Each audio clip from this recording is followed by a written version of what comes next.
Gusto nyo bang makilala ang inyong business, kumita, sumikat at maging patok online or TV? Get more customers and grow your business. Advertise now. From the studios of Litter News Philippines, Errol Dakame of Kamao Asset.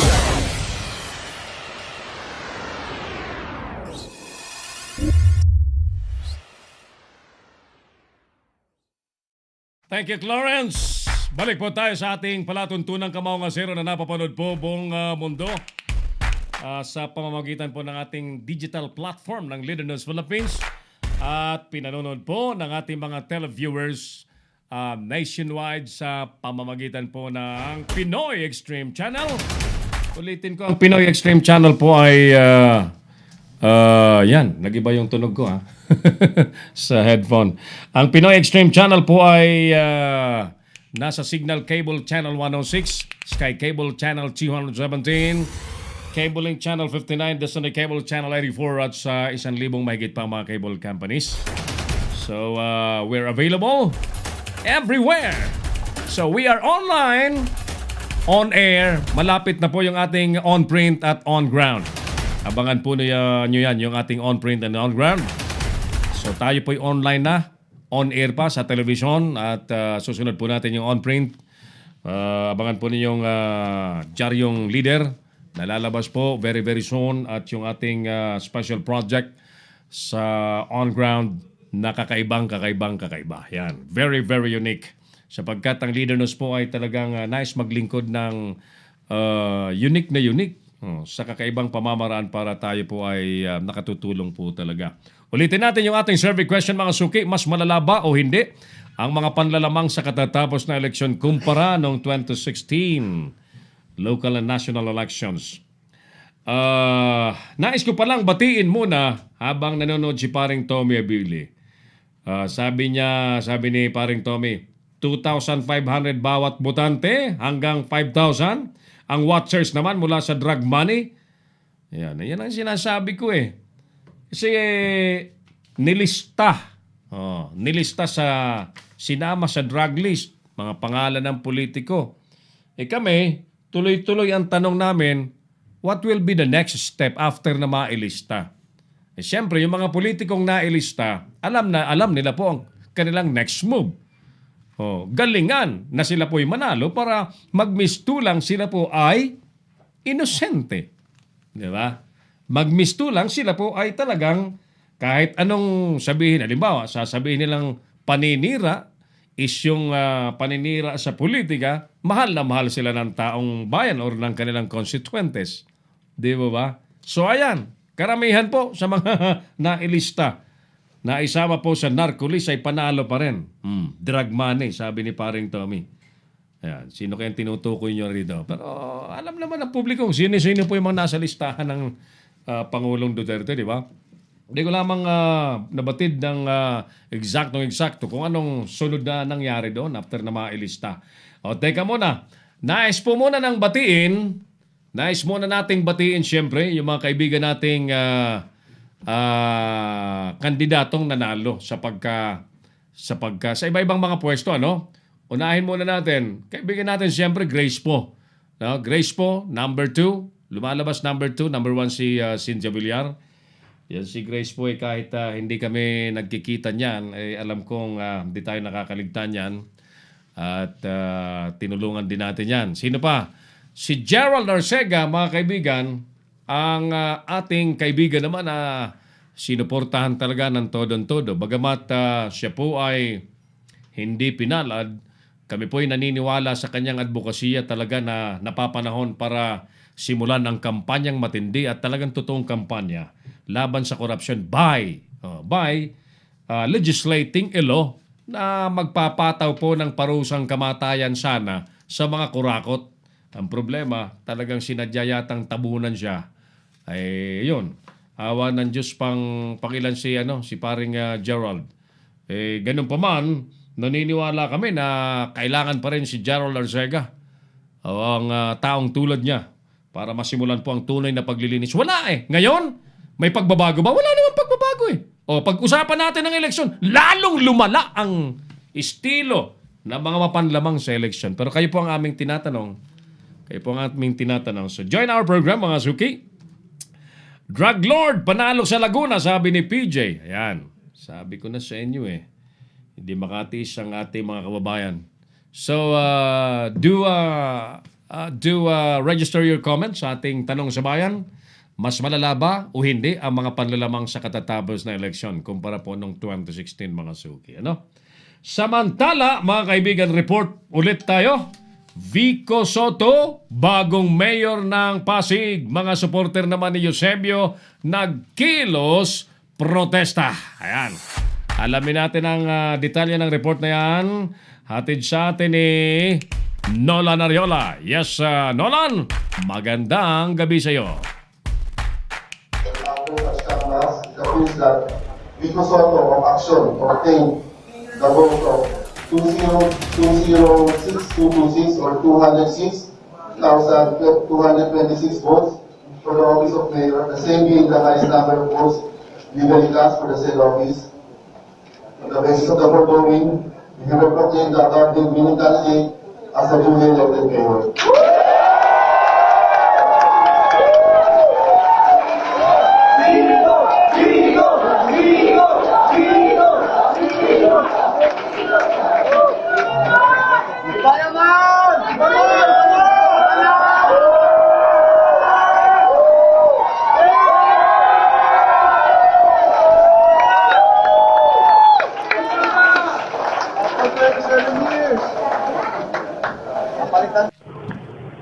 Nagwakas na ang 27 taong pangangasiwa ng mga dinastiya ng mga Eusebio matapos matalo ni Vico Soto ang incumbent mayor Bobby Eusebio ng Pasig.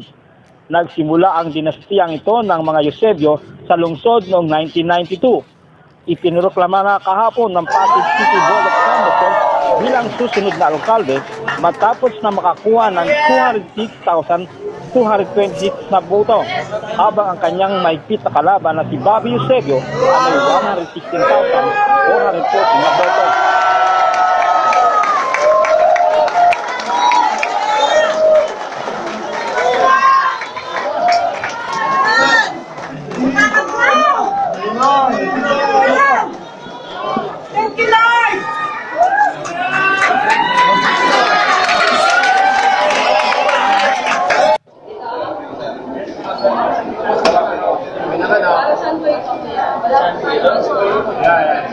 Yes, finally. Maraming salamat sa inyo. Maraming salamat sa lahat ng supporters na talagang hindi umuwi at tumayo katabi natin hanggang sa maraming salamat. Ang laban nito, hindi lang po ito laban sa Vico o ng Soto, pero laban po ito ng bawat isang Pasigenyo na sumisigaw ng pagbabago. Naantala ng ilang oras ang proklamasyon ni Soto dahil hinintay pa ng Board of Canvassers na aprubahan ng COMELEC Regional Director ang hiling na ibaba sa 96% ang threshold for proclamation. Naging number 1 councilor ang 29 na taong gulang na si Vico sa District 1 at matagumpay na isinulong ang Pasig Transparency Ordinance na kauna-unahang lokal na batas para sa freedom of information sa Metro Manila. Naging volunteer din si Vico sa office ni Congressman Roman Romulo na nanalo sa panibagong termino ngayong halalan. Narito ang bahagi ng mensahe ni Connie Reyes at Shalani Solidad. Gusto po. Congrats. Salamat sa... Okay po. Lahat po ng mga Pasigenyo sila tumulong, sumuporta at nag-result talaga para kay Vico at para kay Manila po sa kanilang team. Kasi yung namin, since COVID kasi, we had a hard time getting the approval of COMELEC para matigin yung mga kandidato natin. But since na-proclaim na po sila, we're just very grateful and happy na sila po yung mga proud.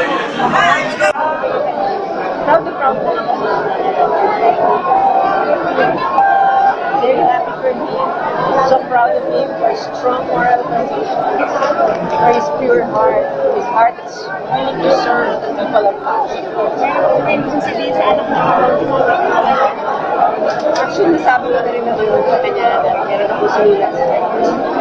Pero, ulitin ko, son, I'm very proud of you. I will support you all the way. I will always be here for you. I will always pray for you. Because I know that God has upon you. God will protect you. God will guide you, give you wisdom, and He will grant you everything that you would need to accomplish that which He has called you to do in your lifetime. So God bless you, son. Thank you po. Ngunit ayon sa mga taga-suporta ni Mayor Bobby Eusebio, nadaya ang kanilang alkalde sa halalang naganap.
Ang gusto po namin nangyari, ano po natin, manual po natin ang ating ang mga counting ng boto.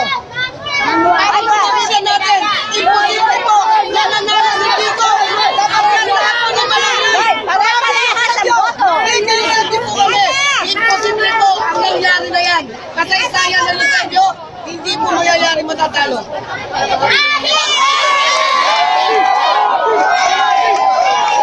Hindi. Sila medyo mahal sila.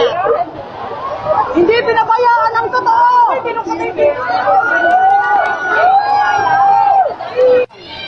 Babalik ko. Bakit?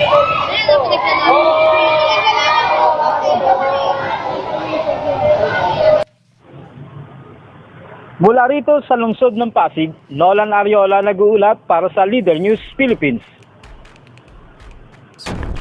Si Errol Dacabe, ang Kamaong Asero. Ayan. Sino ba namang maniniwala na yung tahigang Eusebio dyan sa Pasig ay madadaya pa? Alam nyo talagang dumarating ang panahon na ang taong bayan po ay nagsasawa na sa mga dinastiya na matagal nang nagpasasa sa pwesto. Well, just like with what happened dyan sa lungsod ng Maynila, di ba? Nag-concede na lang si Erap sapagkat malayong-malayo pa yung eleksyon sa Maynila. Wala nang natirang kapitan na pumapanig kay Erap, napunta lahat kay Isko. Ganyan din yan sa Pasig, alam nyo. Si Vico, batang-bata. Batang-bata yung kandidatong Soto na siguro talagang yun ang nakita ng mga taga-Pasig na magdadala ng pagbabago sa Pasig. Tapos yung ito namang mga taga-ulot niyan, mga taga-ulot ni Eusebio, sisisigaw pa ng nadaya. Asus Mario Joseph, Eusebio pa madaya. Mas maniniwala ako na pag natalo si Vico, mas malamang nanadaya siya ng mga... alam mo, there are... the time really comes when everything is really over for somebody. Yan. So, tanggapin na lang. Di ba Kuya Randy Viloria Dato? Ayan. Tanggapin na lang yung mga ganyang pagkatalo kasi alam nyo mahirap ng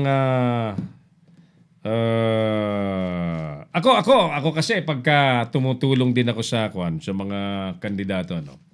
Habang kampanya pa lang, gawin na ang lahat na mahalin ka ng tao, etc., etc., di ba? Sa totoo lamang talagang talamak po yung vote buying sa buong bansa, no? So, yung mga magagaling na mga kumandidato, binantayan talaga. Binantayan. So, yan. Diyan naman sa Zambales, mga kaibigan, ito si Kuya Randy, marami itong ikikwento. Marami itong ikikwento sa nangyari po dyan sa Zambales. At matindi rin po yung mga vote buying dyan na binantayan ng tropa ni Randy Dato. Yan. At sige, kung may balitang galing dyan sa Zambales. Pero, by the way, nice muna nating batiin, siyempre. Batiin muna natin yung tagumpay. Yung katagumpayan ng ating kaibigang Mayora Arsenia Senyang Halatalim ng Masinloc, Zambales. It was really an unprecedented. Yan. Talagang historical win na yung kanyang katunggali. Hindi naman kalaban, katunggali. Ako, pag sa politika, katunggali. Actually, hindi naman yan mga magkakalaban. Mga magkakatunggali lamang sa halalan. Kaya nga dapat after the election, ako, bilib na bilib po ako sa mga kandidato na kapag tapos ng eleksyon, tinatawag yung mga nakatunggali. At nag-aayos, nag-uusap, at isinasama sa paglilingkod, Ganyan si kaya mahal na mahal ng mga taga Masinloc yung ating kaibigang Mayor Arsenia Senyang Lim. Akalain niyo po, first time in the history of an election sa Masinloc, Zambales, tinambakan ng isang mayor ang kanyang katunggali. And in this case, yung pagkapanalo po ni Mayor Senyang Lim ay talagang very, very unprecedented. Halos 10,000 botong itinambak sa kanyang katunggaling si Desiree Idora. Alam niyo naman po, yung mga Idora dyan sa Masinloc ay talagang halos 3 dekada pong naglingkod dyan. Nga lang, alam niyo ang kaibahan po ni Madam Arsenia Senyang Lim ay nung siya po'y maupo bilang alkalde, less than 3 years, mga kaibigan, rapido talaga ng napakaraming projects. Proyektong tunay na naramdaman po ng mga taga Masinloc. So yung tandem po ng Arsenia Senyang Lim at Daddy Enciso as Vice Mayor ay talagang napakatindi. Grabing ganda po ng Masinloc ngayon. So palagay ko ay walang ibang rason kung bakit landslide ang pagkapanalo po ni Mayor Senyang Lim ng Masinloc, Zambales at ni Daddy Enciso bilang kanyang Vice Mayor at 6 sa kanyang mga konsehales dyan po sa naturang bayan. So, we would like to congratulate ang Leader ng Philippines po ay binabati ang grupo ni Mayor Senyang Lim sa kanilang pagkapanalo sa pamamagitan po ng landslide win. Yan. So, pakinggan nga natin yung naging mensahe.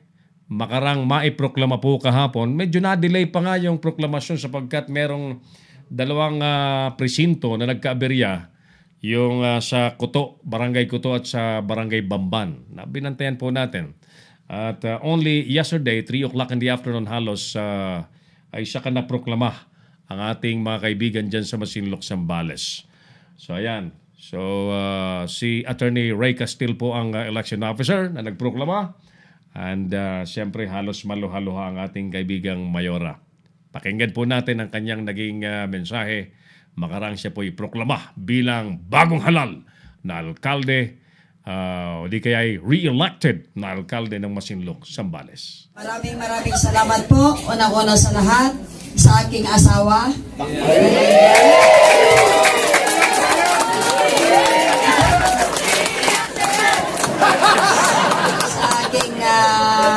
Dalawang anak at ay mga anak, pati si Shane na nandyan din, tumutulong, at sa aking mga kapatid na nandiyan nakasuporta, mga kaibigan ko na hindi po tayo iniwan, at sa lahat ng aking mga kababayan na nagbigay ng tiwala at muli sa inyong lingkod, sa mga empleyado naman dito sa atin sa munisipyo, maraming salamat sa suporta nyo. At alam nyo po, itong eleksyong ito ay punong-puno ng kantsawan, pero sana matapos na yan, tapusin na natin. Umpisahan na naman natin ang ating trabaho. Wini-welcome ko po ang 3 kagawad na bagong pasok sa atin. Si Benedict, si Norman, kagawad Norman, at saka si kagawad Pau Pau. At nagpapasalamat ako sa ating kababayan na ang ating mga kasamang mga kagawad ay kompleto pa rin. At lalong-lalo na ang aking napakabait at gwapong Vice Mayor. At tayo ay magtrabaho alang-alang sa ating mga kababayan. At isinusumpa ko at nangangako ang inyong lingkod sa lahat ng ating mga kababayan na nagtiwala na hindi ko po akalain na ibigay niyo po ang ganitong kalaking boto sa akin.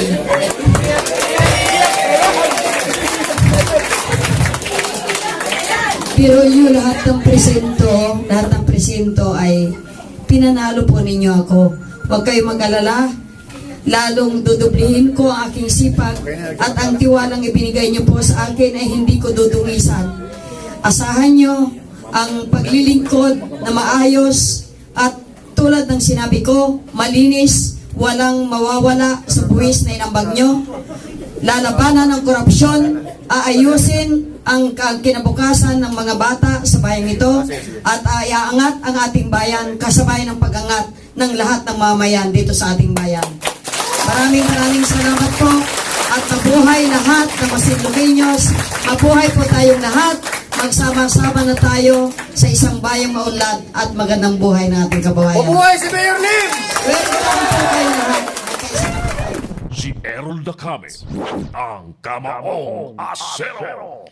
Hindi pong napanood mga kaibigan ang naging mensahe ng re-elected na mayor ng Masinloc Zambales, ang ating kaibigang Mayor Arsenia Senyang Lim. Siyempre katuwang yung kanyang Vice Mayor, Daddy Enciso at mga konsihales na nanaig din sa katatapos na halalan. Again, from Leader News Philippines, congratulations sa ating mga kaibigan dyan sa Masinloc Zambales LGU.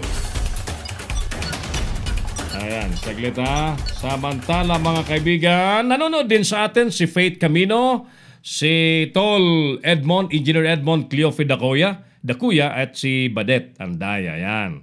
Faith Camino, sabi niya, magulo palagi kapag ka-election, sir. Ay, oo nga. Lagi na lang yan. Pagka, pati mga magkakapamilya, di ba? Nagkakahiwa-hiwalay dahil sa mga political beliefs and yan, mga pagkakahati-hati dahil sa ibang partidong sinasamahan. So, alam niyo po, ang election dapat po ay during election period lamang. At pagkatapos, yun po yung sinasabi ko, kinikwento ko na yung alkalde po ng Masinloc, parang yung alkalde rin po sa Ubando, Bulacan. Congratulations din po sa ating kaibigang Mayor Edwin C. Santos ng Ubando, Bulacan, na nanalo din po ulit para po sa kanyang final term bilang alkalde po sa Ubando, Bulacan. Ang bayang pinagpala na magkaroon po ng isang Mayor Edwin Santos na alkalde po dyan. Rapido rin, parang si Mayor Arsenia Lim, si Mayor Senyang, rapido rin ang ginawang mga project accomplishments ni Mayor Edwin dyan sa Ubando, Bulacan. Alright? So, muli ang ating pagbati siyempre sa mga nanalo. Hindi po pinalad si Paring Gani Oro, yung ating Director for News and Current Affairs dito sa Leader News Philippines. Hindi ko pa nababatid, hindi ko natanong kung kumusta ang ating kaibigang Mario Batigas sa San Jose del Monte City. Sino pa? Congratulations siyempre sa mga magsasaka party list. Number 10, yung magsasaka party list. ay sigurado na isang upuan yung magsasaka party list natin na sinuportahan ng Leader ng Philippines. Kuya Randy Dato, ayan, kung may mga balita dyan sa Zambales, welcome yan dito sa Leader ng Philippines. Tawagan mo ako 0995-148-3605. You call me 0995-148-3605. What else? Tuloy tayo mga suki. Teka, ay bigay ko muna yung top 12 ng mga senatorial candidates, unofficial partial, based on the halos 96.33% clustered precincts. Ayan. Siyempre, number 1 pa rin po si Cynthia Villar with 24 million votes. Number 2 si Grace po na may 21 million votes. Number 3 si Bongo with 20 million votes. Nira-round up ko lang round up na lang para mabilis. Cayetano Pia, 19 million votes. Pang-4. Pang-5 si Bato de la Rosa with 18 million votes. Sani Angara, pang-6, 17 million votes. Round up lang Number 7, si Lito Lapid. Ayan. Yung mga nagtataka kung anong ginawa ni Lito Lapid, bakit number 7, hindi ko po kayo masasagot. Number 7 siya. Ano isasagot ko? Wala akong may sasagot. O basta, ibinoto siya. Number 7. Amy Marcos, number 8, 15 million votes. Number 9, Tolentino. Yan. Ito pinagdiinan talaga ni Presidente na iboto nyo. Francis Tolentino, number 9. Number 10, si Budots, number 10. Nak ng kagaw. Ano daw ba ang ginawa ni Bong Revilla? Ayaw ko na magdagdag, alam nyo na, di ba? Kailangan ko pa mandagdagan kung anong kwento ni Bong Revilla. Basta sumayaw lang siya ng Budots sa kampanya, panalo siya. Number 10. Who else? Coco Pimentel. Coco Pimentel, nagdelikado, number 11, yung Senate President. Anak ng kagaw. Si Binay Nancy, number 12. Yan. Humahabol po si Jevy Ejercito sa number 13 at si Bam Aquino, number 14. Yan. Yan yung mga most likely na positioning na ng resulta ng senatorial election natin. Doon naman sa party list, sa mga nag-aabang po ng resulta ng party list, ito muna yung resulta rin, unofficial partial result. Number 1 pa rin po yung ACT-CIS ng mga tulpo. Ayan, ACT-CIS ng mga tulpo. Kung ano man ang alam nyo sa kwento niyan, ay alam nyo na yan. Number 2, yung bayan muna. Number 3, Ako Bicol with 1 million votes. Number 4, Sibak Party List, 900,000 votes. Number 5, ang Probinsyano, 700,000 votes. Number 6, mga kaibigan, ang One Pacman Party List, 700,000 votes. Number 7, Marino. Ito. Itong Marino, marami nagre-react dito. Kasi itong, supposedly, ang Marino Party List, dapat ito ay grupo ito ng mga seaman. Natuklasan daw ng mga nagsusuri. Ang mga nominees dito, puros bata na presidente. yung katiwala daw ni, sino ito? Yung mayari ng Phoenix Petroleum. Sino yun? Dennis Oy. Yung mga kanegosyo raw ni Dennis Oy nandito sa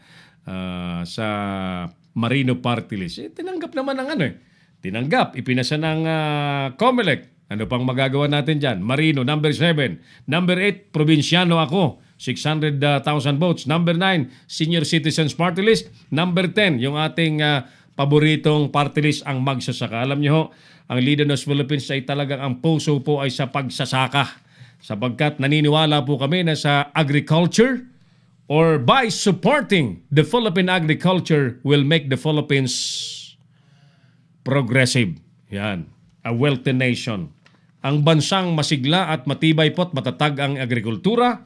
Siyempre, mas magiging mura ang pagkain, magiging malusog ang mga Pilipino, makakapagtrabaho ng maayos and therefore uusad po ang ating bansa sa kaunlaran. Number 10 po yan. 11, yung APEC. Ito ba yung APEC? Ito yung yung inireklamo ng mga... Number 11, Gabriela, number 12. Number 13, Anwaray. 14, Co-op Natco. Number 15, Phil Rica. Number 16, ako, Bisaya. Naka 300,000 din ako. Mukhang makakadali na nga isang upuan yung ako ang Bisaya. Tapos number 17, ACT teachers. Yan, hanggang dyan na muna.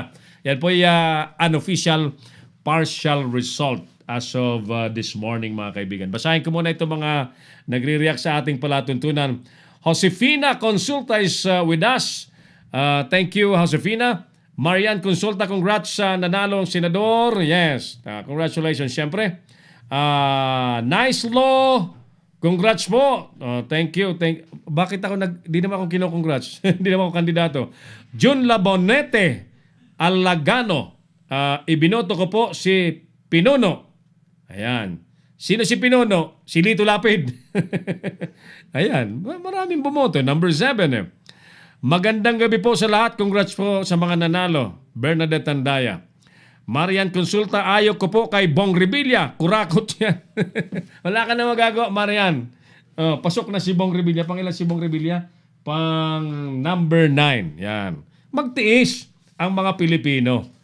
May memes nga sa Facebook, sa online, para daw matapos na ang problema natin sa West Philippine Sea. Bahala na raw si Bong Revilla. Memes yun ha, nakita lang namin ni Clarence. Bahala na raw si Bong Revilla. Ayan. So, ganyan po sa Pilipinas, ano? Kahit may mga kwento ng kurakutan, parang naglalaro lang tayo, no? Parang hindi sa atin mahalaga ang dignidad. Sa nakikita ko, ha? Nakakaawa tayo mga Pilipino. Hindi sa atin mahalaga ang honesty, hindi sa atin mahalaga ang pagiging tapat.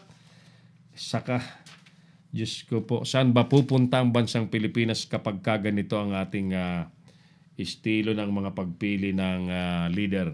Mike Francisco is with us. Alright, mas malala ba? I'm just getting back to our survey question, mga suki, habang meron na lamang tayong 3 minutes. Mas malala ba o hindi ang mga panlalamang sa katatapos na eleksyon kumpara nung nagdaang halalang 2016? Meron pa tayong ilang reports, mga suki. Asa na yung aking mga leads dito? Ilan pa bang reports natin? 3 minutes remaining in our program. Congressman Atienza, haharangin daw ang death penalty bill. Sino ito? Sinong magre-report nito? Panibagong report. Pangalawang report ni Paring Jojo Sikat. Panoorin po natin. Paring Jo, magandang gabi sa'yo. Pasok ka! Natiyempuhan ng Leader News Philippines kanina umaga itong si Buhay Party List Representative Lito Atienza sa May Cafe Adriatico sa lungsod ng Maynila, kaya't hindi na ito pinakawalan para makuha yung pulso ng mambabata sa planong pagsusulong muli ng death penalty sa 18th Congress. Karamihan sa mga nangunguna sa senatorial race ay malaki ang posibilidad na manalo at ang mga administration ng senatorial candidates na halos pabor sa pagsusulong o pagbuhay nga dito sa death penalty sa 18th Congress. Ayon dito kay Atienza, kanyang tututulan ang sino mang magsusulong ng death penalty sa Kongreso maging dito sa Senado. Aniya, handa siya makipagdebate sa sino mang magsusulong nito sa 18th Congress. Ayon dito kay Atienza, tayo nagpapasalamat sa lahat ng bumoto sa Buhay Party List. Ang aking masasabi sa inyo, ipagpapatuloy ko ang servisyo karapat-dapat para sa kapakanan ng ating bayan, ng mamamayan, ang pagbabago ng ating ekonomiya, para umunlad na Pilipino pagod na pagod tayo sa kahirapan at ipagtanggol natin ang karapatan natin. Maraming nanalong senador na pipilitin daw nila yung death penalty, sir. Kayo, tututol pa rin? Tutulok ron. Kasi pilit nila, tutulok ron. Kahit anong debate abuti sa Kongreso, Senado talagang ilalaban. Ako sa debate. Naman, saan man lang gusto makapag-debate, okay sa akin. Sila sa Pasyonerata kami pag-debate. Pwede sa akin. Dahil sa Kongreso, pinag-debate yan. Hindi talaga yung palulusutin itong death penalty. Hindi ako payag doon. Hindi naman yun ang solusyon eh. Ang solusyon talagang yung ating criminal justice system. Magkaroon ng pagbabago. Yung kasiguruhang mapaparusahan ng kriminal. Yun ang talagang pipigil kapag gawa ng anumang masama ang sino man. Pero kung makakawala ka dahil may pera ka, kasi na meron death penalty, hindi magbabago ang kalagayan natin. Ang papatayin lang sa sila elektrika, puro mahihirap na hindi makapagbabayad sa pulis, sa piskal, sa judge, hanggang sa kataas-taasan. We have to reform the criminal justice system. That is the solution. Thank you po. Nagpasalamat naman itong si Atienza sa mga bumoto sa Buhay Party List kung kaya muli itong mauupo bilang kongresista sa susunod na kongreso. Nangako naman itong si Atienza na kanyang mas lalong pag-ibayuhin ang mandato bilang mambabatas para sa mababang kapulungan ng kongreso para sa ikabubuti ng taong bayan. Ito si Jojo Sikat nagulat para sa Leader News Philippines. Si Errol Dacame, ang Kamaong Asero. Thank you, paring Jojo Sikat sa report na yan. Ayan, Buhay Party List, yan po ay suportado kasi ng Simbahang Katoliko at ng El Shaddai. Ayan, Buhay Party List. Isang upuan na naman yata ang nakuha po ng Buhay Party List. Samantala, sabi ni Faith Camino, mas bulok ang sistema ngayon kumpara noon, before, sabi niya ha. Kayo po, mga nanonood po sa atin, marami pong viewers tayo ngayon. At namimiss ko ho kayo ilang araw na hindi po kami nakapag-broadcast dahil laging nasa labas. But, well, alam niyo po, naghahanda po tayo na ma-set up po natin yung ating mobile broadcasting system na kahit saan po tayo abutan ng oras ng broadcast ay pwede tayo mag-broadcast kasi ang nangyayari, hindi ako basta-basta. Hindi po kami basta makabalik sa studio pag napalayo kami. So, abangan po ninyo, abangan. Sabi po ni... Ayan, sige. Sino pong nanonood sa atin? Batiin natin. Konsihal Joy, Jonathan Beray, kumusta ang naging halalan sa inyong lugar? Sa Mindanao ito yata, si Joy eh. Kumusta Joy? Maswerte ba o better luck next time? Kwentuhan mo nga kami. Samantala, mga kaibigan, eleksyon naman sa Batangas, ayos na ayos lamang daw. Report ni PJ Cabrera. Yes, PJ.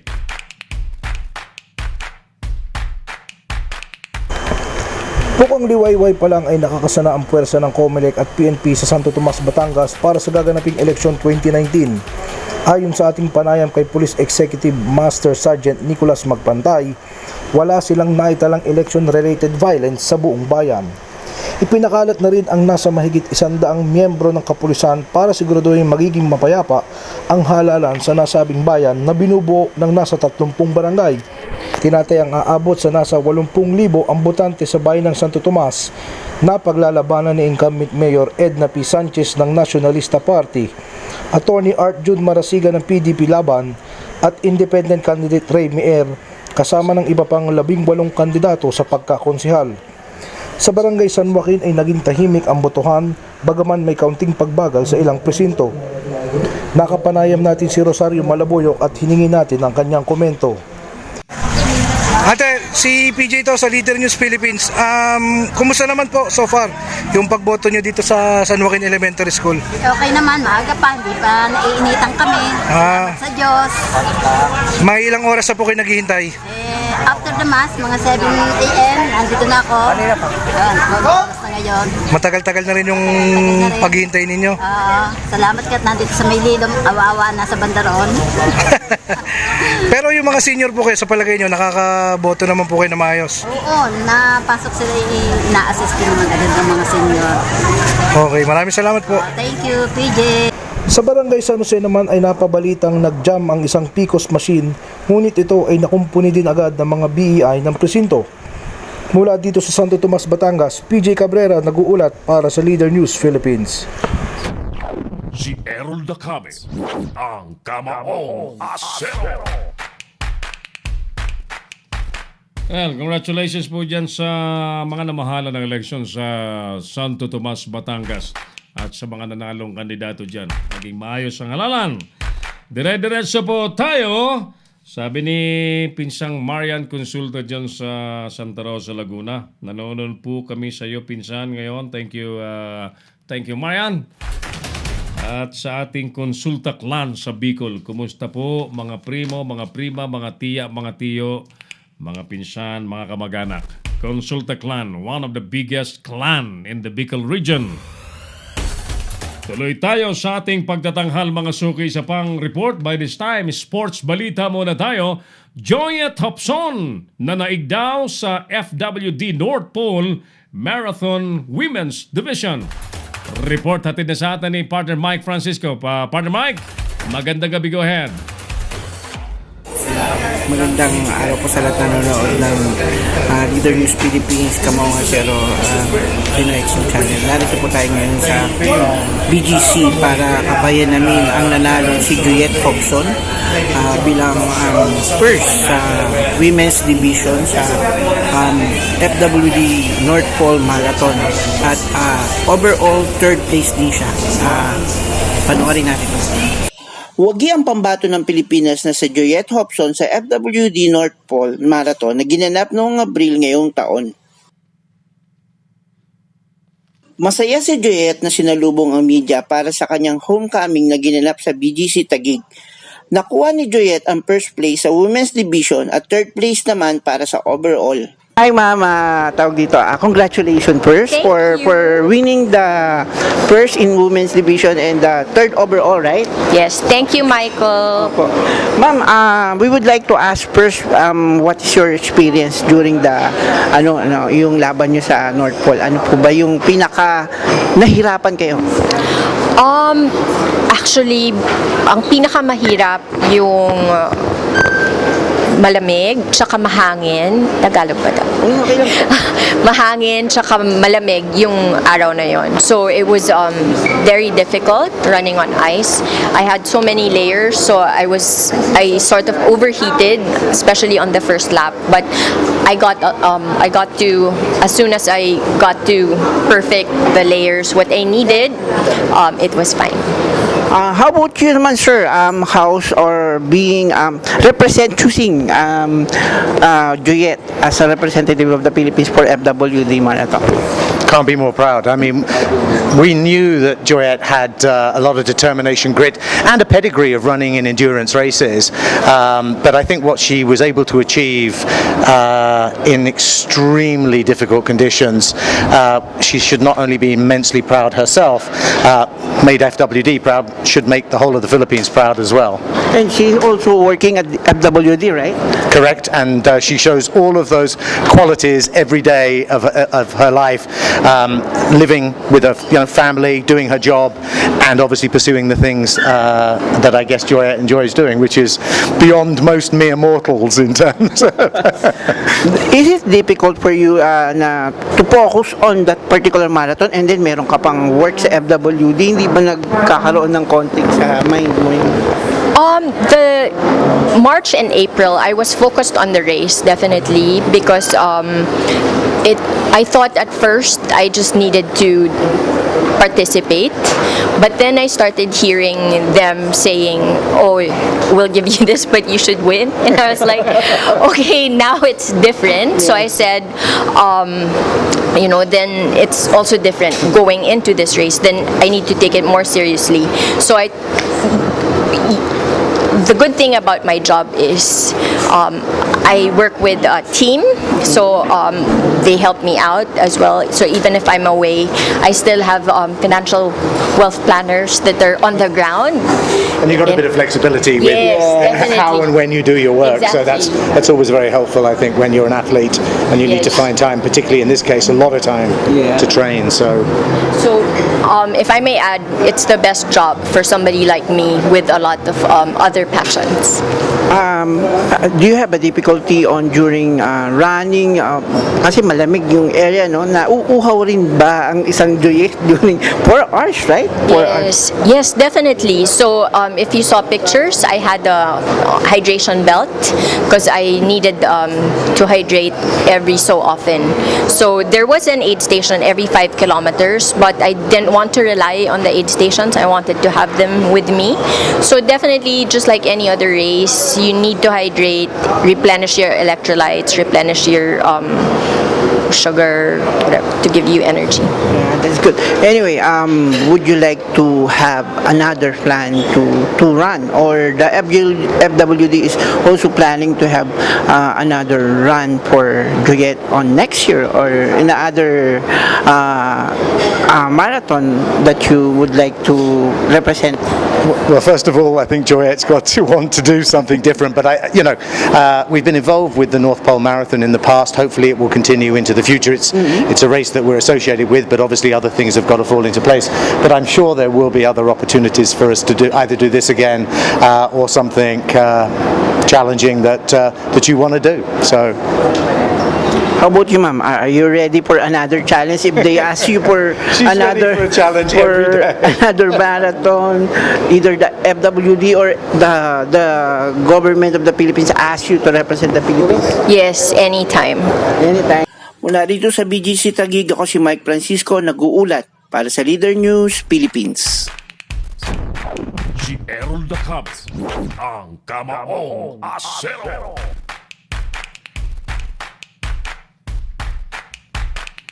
Ayan po ang sports balita ni Mike Francisco. Ayan. So, marami pong mga atleta ang hindi po nakakaranas ng ganyang uri po ng laro sapagkat yun po ay nasa North Pole, no? Sa yelo, nagtatakbuhan, marathon sa yelo. Alright, tuloy tayo! Overtime na kami ng 10 minutes. My golly. Mas malala ba o hindi ang mga panlalamang sa katatapos na election, mga kaibigan? Kumpara noong 2016 elections. Asa na yung sagot ng ating mga suki sa ating live video? Asa na tayo? Ito. Sabi ni Faith Camino, choice ng mga tao na yan. Kahit magwala pa tayo, wala na rin tayong magagawa. Tanggapin na lang natin. Sobrang malala ang eleksyon ngayon. Baka next election mas lalong lumala pa rin. Diyos ko po. Ano ba? Akala ko ba? Pagbabago, bakit lalong lumalala? Eleksyon, lalong lumalala. Drugs, lalong lumalala. Ano ba talaga, kuya? Diyos ko po. So, teka. Dahil overtime na po kami, paspasan na po muna natin itong mga binantayan nating issue sa maghapon, mga suki. Malacanang, ikinatuwa po ang maaliwalas na eleksyon 2019. Matapos man ang halalan, hindi pa daw tapos ang laban ayon po kay VP Robredo. Pagkatalo naman sa senatorial race, tanggap na ni Hilbay, Tanyada at Goto. Lahat ng transmission inasahang makukuha na po matatanggap na ho ng PPCRV ngayong araw. Pagkatalo naman sa mayoral race ng biyuda ni Congressman Bato Cabe, tanggap na ng pamilya. Libo-libong boto naman ni Isko, ipinagtataka pa ni Erap sa labanan ng pagkaalkalde sa Maynila. Ayan. Itanong sa basurang nagkalat kasi.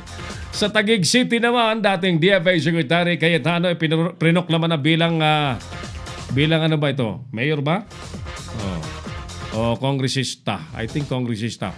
COMELEC na iproklama na rin sina Joy Belmonte at Gian Soto bilang mayor at vice mayor po ng Quezon City.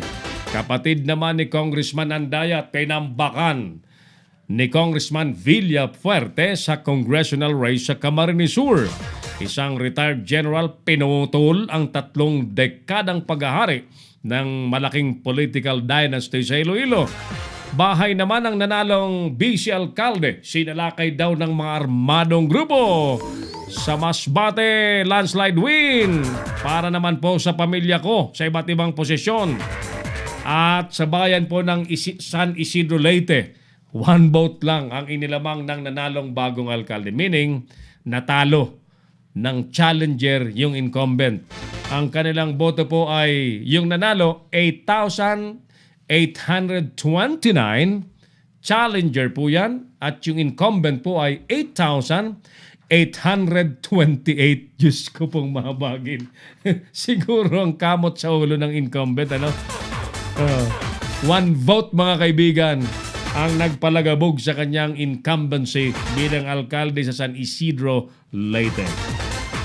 Gayon pa man, mga suki, ang masasabi po natin sa mga nanalo, pag-igihin niyo po ang pagtatrabaho. Binoto na kayo kung naiboto po kayo. So, pag-igihin niyo po ang paglilingkod sa taong bayan. Doon naman po sa mga natalo at may dahilan po kayo para magreklamo, you go ahead, magreklamo po kayo. Karapatan niyo po yon. Doon naman po sa talagang mga gentlemen, masasabi po nating mga statesmen, yan, na talagang marunong tumanggap ng pagkatalo. Still, we congratulate you. Because we know that you've fought a good fight. Tulad po ni senatorial candidate Gerald Ortega, senatorial candidate Charlie Gadi, sino pa? Councilor candidate Gani Oro, sino pa? Mayoralty candidate Red Marinas. Ay may papayo ko po sa inyo mga suki at mga kaibigan, doon po sa mga hindi pinalad, ipagpatuloy niyo po ang pagmamahal ninyo sa inyo pong mga kababayan. And time will come na yayapusin po kayo ng inyong mga constituentes para iluklok sa pwestong inaasam po ninyo o tinitingnan po ninyo na mas makapaglilingkod po kayo ng mas malawak. Ngayon, sa ating tanong sa bayan, mas malala ba o hindi ang mga panlalamang sa eleksyon o sa katatapos na eleksyon kumpara sa mga nagdaang eleksyon? Well, saksi po. Kayo pong lahat ay buhay na mga saksi kung ano po ang katotohanan. Pag-usapan na lamang po natin ang vote buying, mga relihiyon na binabayaran, mga COMELEC officials na kurakot na tumatanggap ng suhol, ayan, mga kurakot na botante, ayan, mga kurakot din na mga politikong nagbabayad, ay kumpleto sa ating bansa mga kaibigan. Kasi makukonsummate po ang panunuhol at pagtanggap ng suhol with two parties involved. The giver and the receiver. Sa issue po ng vote buying, sa Pilipinas po ay may willing buyer at may willing seller. Bottom line mga kaibigan, ang pinagsasamantalahan po dyan ng mga mapagsamantalang politiko ay yung kahinaan at ang kagutuman, kahirapan po ng ating mga kabayan. Nangyayari po yan mga vote buying na yan doon sa mga komunidad na may hirap, sa mga lugar na matindi ang poverty. Hindi po yan mangyayari sa mga exclusive subdivision. Hindi po yan mangyayari sa mga edukadong tao. They cannot do that. Nangyayari po yan sa mga may hinang bahagi po ng ating community, lalo't ang kagutuman po ay mataas ang insidente. Kaya't magbabago po lamang ang ating bansa, mga kaibigan, kapag ang problema po sa kahirapan ay tunay nga pong maririsolba. Which until now, mga suki, kahit pakitaan tayo na maganda ang palo ng ekonomiya, mataas ang trust rating ng Pangulo, in yet, kung ang tiyan ng maraming mga Pilipino ay kumakalam pa rin po, we can say that there is no real change in our community. And that will translate to a more complicated problems like buying and selling votes during election times. Yan po ang totoong problema po dyan. At kapag mananaig pa rin po ang mga vote buying na yan, hindi po tayo magkakaroon ng mga matitinong leader. Hindi po makakapili ang mga Pilipino ng mas mga karapat-dapat na magiging pinuno ng kanilang mga lugar. Sapagkat nananaig po ang pera. Hindi po nanaig yung kwalifikasyon, kakayahan, track record, bagkos nanaig po ang pera sa maraming lugar. Kayo po ang mga buhay na saksi, mga suki. With that, mga kaibigan, kami po ay pansamantalang magbababa ng tabing ng tanghalan. Tanghalan talaga. We miss you talaga. Miss na miss ko kayo. Ilang araw po tayo hindi nagkasama, no, mga suki? Promise. Promise po natin. We gonna do it every day with the more creative innovations in the program. Abangan po ninyo, marami tayong ilulunsad na iba pa mga programa. Tapos na ang halalan, no? Tapos na ang halalan. Mag-focus po tayo sa mga paglilingkod sa ating mga kababayan. Kahit paalala po sa mga nahalal na maglingkod kayo ng maayos.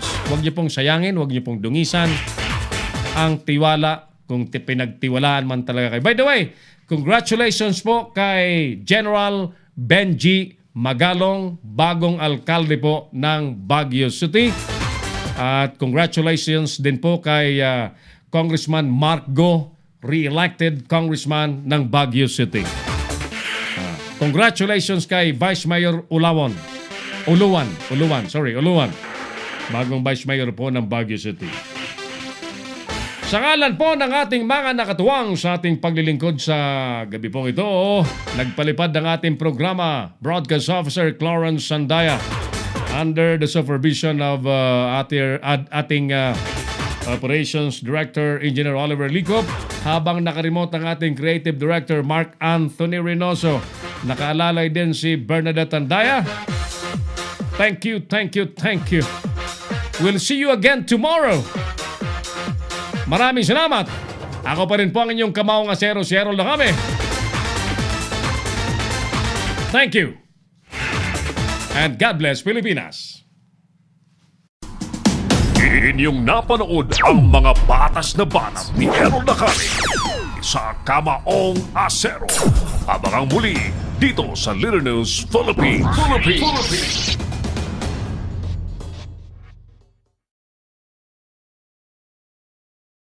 Bring your business over 1 million TV or online. Reach your target customers anytime, anywhere. Your brand on TV or on the web. Get more customers and grow your business. Advertise now.